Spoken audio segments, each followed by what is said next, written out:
శ్రీ గురుభ్యో నమః. శ్రీ మహాగణాధిపతయ నమః. శ్రీ మహాసరస్వత్యై నమః. హరి ఓం శ్రీమాత్రే నమః. సర్వవిఘ్నహరం దేవం సర్వవిఘ్న వివర్జితం సర్వసిద్ధిప్రదాతారం వందేహం గణనాయకం. మహాగణాధిపతయే నమః. సప్తాశ్వరతమారుణం ప్రగన్నం కశ్యపాత్మజం శ్వేతపద్మధరం దేవం తం సూర్యం ప్రణమామ్యహం. శ్రీ గురుభ్యో నమః. రాశి ఫలితాలకి స్వాగతం. భక్తులందరికి కూడా ఆ యొక్క మనం ప్రతి మాసమందు కూడా రాశి ఫలితాలు చెప్పుకుంటున్నాము. అట్లాగే ఈ యొక్క రాబోయేటువంటి పుష్యమాసము, ఈ యొక్క పుష్యమాసము జనవరి మాసానికి సంబంధించి పుష్యమాసముగా మనకు ఈ యొక్క మాసం యొక్క విశేషము. ఇప్పుడు పుష్యమాసంలో మనకు ఈ యొక్క 30వ తారీఖు డిసెంబర్ నుంచి ప్రారంభమవుతుంది. అందుకని జనవరి మాసము పుష్యమాసంగా మనం పరిగణింపబడుతుంది. ఈ యొక్క ద్వాదశి రాశులకి రాబోయేటువంటి మాస ఫలితాలు చూసుకున్నట్టయితే జనవరి మాసం పుష్యమే. ఈ యొక్క పుష్యమాసం యొక్క ఫలితాలు ఏంటి, ఏ విధంగా ఉన్నాయి, ఏమిటనే పరిస్థితి మనం తెలుసుకుందాం. ముఖ్యంగా ఈ యొక్క ద్వాదశ రాశుల్లో గ్రహాలు ఎక్కడెక్కడ ఉన్నాయి అని మనం గోచారం చూసుకున్నట్టయితే ప్రస్తుత కాలము రాబోయేటువంటి అతిపెద్ద పండగలో సంక్రాంతి అనేది మహా పెద్ద పండగ. అంటే మకర సంక్రమణం. అది మకర సంక్రమణం వల్ల మనకేం అనేది అనుకున్నట్లయితే ఈ సంక్రమణం అనేది ఏంటంటే సూర్యుడు ప్రత్యేకంగా తన గమనంలో మనకు ఈ యొక్క మకర రాశిని మనం తీసుకొని దక్షిణాయన ఉత్తరాయణ పుణ్యకాలం తీసుకుంటాం. కాబట్టి మనకు ఉత్తరాయణ పుణ్యకాలం అంటే మహాపుణ్యకాలంగా చెప్పబడుతుంది. కాబట్టి సూర్యుడు మకర రాశి ప్రవేశంతో 14వ తారీఖు మకరంలో సూర్యుడు ప్రవేశిస్తూ ఉన్నాడు. అట్లానే కుజుడు మనకు మిథున రాశిలో సంచారం జరుగుతుంది. అట్లాగే బుధుడు 4వ తారీఖు నుంచి ఈ యొక్క మకర రాశి సంచారం. అట్లాగే మళ్ళీ శుక్రుడు మనకు కుంభరాశిలో సంచారం. శని ముఖ్యంగా కుంభరాశిలో ఉన్నారు. మీనంలో రాహు ఉన్నారు. అట్లానే గురువు వృషభం వక్రగతిలో ఉన్నాడు. అట్లానే ఈ యొక్క కేతువు కన్యలో ఉన్నాడు. ఈ రకమైనటువంటి గ్రహస్థితిని మనం చూస్తున్నాము ఈ యొక్క పుష్యమాసంలో. ఈ పుష్యమాసంలో రాబోయేటువంటి మకర సంక్రమణానికి సంబంధించి చూసినట్టయితే ముఖ్యంగా మనకు రైతులకి సంబంధించినటువంటి కాలంగా, రైతులకు కానీ రాజ్యాన్ని ఏ విధంగా ఉంటుందని మకర సంక్రమణ యొక్క ప్రధాన ఉద్దేశంతో చెప్పబడుతుంది. కానీ మనం మాత్రము ద్వాదశ రాశుల యొక్క ఫలితాలు చెప్పుకుందాం. శ్రీ గురుభ్యో నమః. శ్రీ మహాగణాధిపతయ నమః. సరస్వత్యై నమః. ఓం శ్రీమాత్రే నమః. రాబోయేటువంటి ఈ యొక్క పుష్యమాసము జనవరి మాసం పుష్యమాసం యొక్క ఫలితాలు చూసినట్టయితే సింహరాశి వారి యొక్క గ్రహస్థితి మఘ నక్షత్రం 4 పాదాలు, పుబ్బ నక్షత్రం 4 పాదాలు, ఉత్తరాక్షత్రం 1వ పాదం. గ్రహస్థితి చూసినట్టయితే ద్వితీయ స్థానమందు కేతు సంచారము, పంచమ స్థానంలో రవి, తదుపరి షష్ఠ స్థాన సంచారము, సప్తమ స్థానంలో బుధ సంచారము, అట్లాగే సప్తమ స్థానంలో శుక్ర శనులు, షష్ఠ స్థానంలో బుధుడు, రాహు ఈ యొక్క అష్టమ స్థాన సంచారము, అట్లనే వక్రగమనంతో ఉండేటువంటి గురువు దశమ నుంచి భాగ్యం నుంచి అష్టమ స్థాన సంచారము, అట్లానే కుజుడు వ్యయగతుడై ఏకాదశం వక్రీకరించినటువంటి స్థితి. ఈ యొక్క స్థితి చూసినట్టయితే ముఖ్యంగా ఇంతకాలము ఇబ్బందులతో ఉండేటువంటి ఉన్నవారు సింహరాశి వారికి ఒకందు మంచి కలిగే అవకాశం ఉంది. వీరికి కుజుడు వ్యయంలో ఉండి ఏకాదశంలో ఉండటం వల్ల భూగ్రహ లాభాదులు కానీ అట్లానే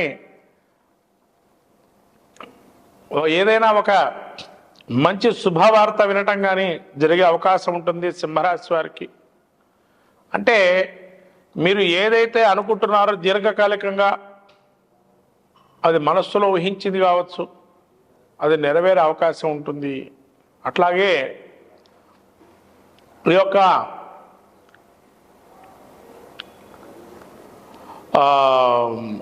కేతు ద్వితీయ స్థానం ముందు ఉండడం వల్ల ధన నష్టం అనేది కొద్దిగా చవిచూసే అవకాశం ఉంటుంది. లేదా వచ్చే ధనము ఏదైతే ఉంటుందో మీరు ఒక ఫిగర్ అనుకుంటే దానికి తక్కువగా వచ్చే అవకాశం ఉంటుంది. ఆ విధంగా ధనం కొంత ఇబ్బంది పడే అవకాశం ఉంటుంది. ఇక అన్యోన్య దాపత్య సుఖ జీవనము దానికి వస్తే కొంత అసంతృప్తి ధనంతో ఉంటుంది. అట్లానే ఈ యొక్క పంచమ స్థానంలో బుధ రవి సంచారం జరుగుతుంది. రవి షష్ఠ స్థానంలో వెళ్ళినప్పుడు కొంతవరకు శత్రు పరాభవాన్ని చూస్తారు. ఆరోగ్యాన్ని కూడా ఇదివరకున్న ఆరోగ్యం కనుక ఆరోగ్యంలో కూడా వృద్ధి అనేది వస్తుంది. సంక్రమణం అయిన తర్వాత 14వ తారీఖు జనవరి తర్వాత నుంచి ఈ యొక్క బుధుడు కూడా 6వ స్థాన సంచారం బుద్ధి కుశలతో ఆలోచన చేసి ఎదుటి మనిషిని ఇబ్బంది పెట్టకుండా మీ వశం చేసుకునే అవకాశం ఎక్కువగా ఉంది సింహరాశి వారికి. అంటే ఎదుటి మనిషి ఆలోచన ధోరణి ఇట్టే పసిగట్టే అవకాశం ఎక్కువగా ఉంటుంది. ఈ రాబోయేటువంటి నెలలో వాళ్ళు ఏదైతే చెప్పబోతారో దానికి ముందరే మీరు తాళం వేస్తారు అని అర్థం. తద్వారా మీ గెలుపు ఖాయంగా మారుతుంది. అట్లాగే సింహరాశి వారికి ఈ శుక్రుడు శని సప్తమ స్థాన సంచారం వల్ల ఎదుటి మనిషి ఏదైతే అనుకుంటారో ఇట్టేగా మీరు ఏ విధంగానైనా వాళ్ళని కార్య సానుకూలం చేసేటువంటి పరిస్థితి అంటే మిమ్మల్ని చూసి నేర్చుకోవాలా ఈ రాబోయేటువంటి నెలలో. ఎందుకంటే మీరు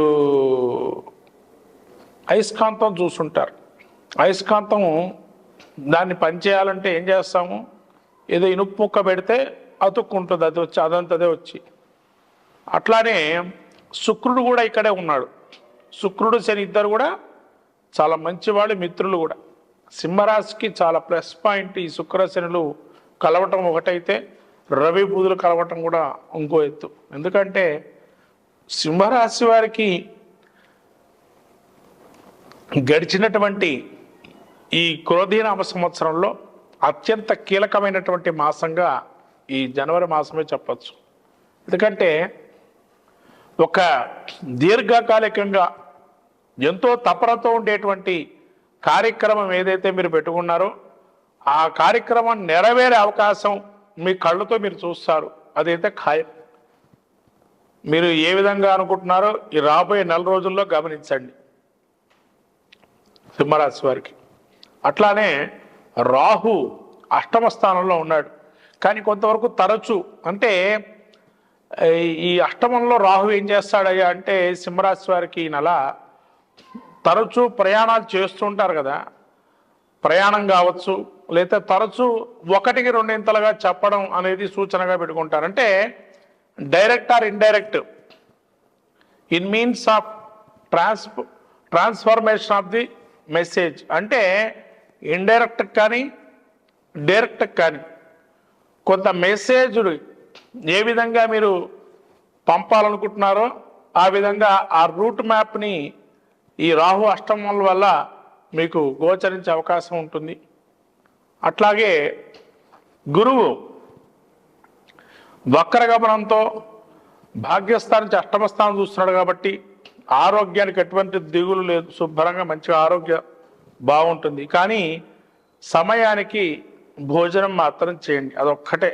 ఎందుకంటే ఆరోగ్యం చూసుకోవాలి, బాగుండాలి అంటే సమయానికి భోజనం చేయాలి, అదొక్కటే మీరు వేళ తప్పకుండా చూసుకోండి. ఇక కుజుడు లాభకారకుడై ఉన్నాడు.